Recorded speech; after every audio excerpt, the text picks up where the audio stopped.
When you find a man who lives by faith, he's an actor of the word of God. The word of God for him becomes an adventure. The things God says, they may not make sense, but he will step on the water like Peter. If it be thou, bid me come. He said, come. And the guy began to walk. They know how to act the word out. That's why it says strong meat belongs to them who are of full age, who by reason of use. So you come of full age when you begin to use the word of God. You are not a man of faith by hearing, reading, and quoting the word. You are actually a man of faith when you begin to act the word. Oh my God. I wish I had time to tell you stories of actors. Do you not know why it's called the Acts of the Apostles? They were actors of the word. There were many times they were kept behind prisons. But why they were there, it said when it was midnight. Oh my God. I heard that prayer has powers. I want to act it. They flogged the man and threw him in prison. They never read that they lamented. They were waiting for the hour of warfare. Because they know in the spirit, there's a time where princes fight. Did you not read what Jesus said? He said, I was with you in the temple. You never arrested me. He said, but this is your hour. And so when they locked them up, they knew something about prayer. But for them, prayer is not a doctrine. He said, when it was midnight, he said, Paul and Silas, they prayed. They sang.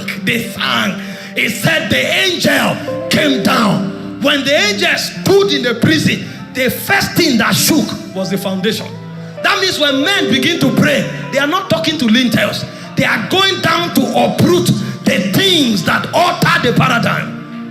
The doors opened on their own accord. The jailer showed up, the man that flogged them and put them in prison. He wanted to kill himself. He said, don't worry, sir. We are here. You were not the one that imprisoned us. We came into the prison because this will be an immortal testimony. Generations to come, they will read it that once upon a time, Paul and Barnabas hazarded their lives for the gospel. We want to write a testimony for generations to come. Who told you you could imprison us? I don't just want to be an apostle. See, I want to be an elder.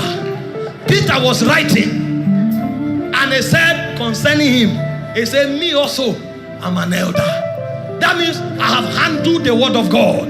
That's what John was talking about. That which was from the beginning, which we have heard, which we have looked upon, and our hands have handled of the word of life. We have handled the word. You will know what this man knew, that a king will give a decree that let no man pray to another God. And Daniel will say, no, I'm not here to please you. My allegiance is to another flag.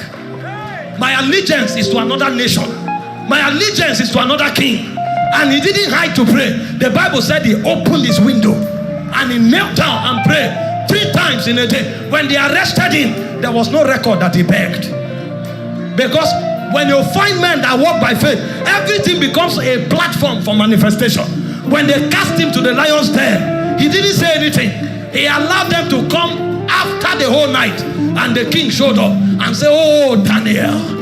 He said, did your God deliver you from the den of the lion? And Daniel, oh my God, these men became like immortals. He said, oh king, live forever. The God that I serve, he has not allowed the lions to devour me. He shut their mouths. When they held Shadrach, Meshach, and Abednego, he said, cause the fire to be intensified 7 times. They never begged. When they threw them into the fire, they were singing and praising God. It was the king that noticed. He said, who is the 4th man in the fire? He said, this one looks like the son of the highest. When you walk by faith, you become a memorial.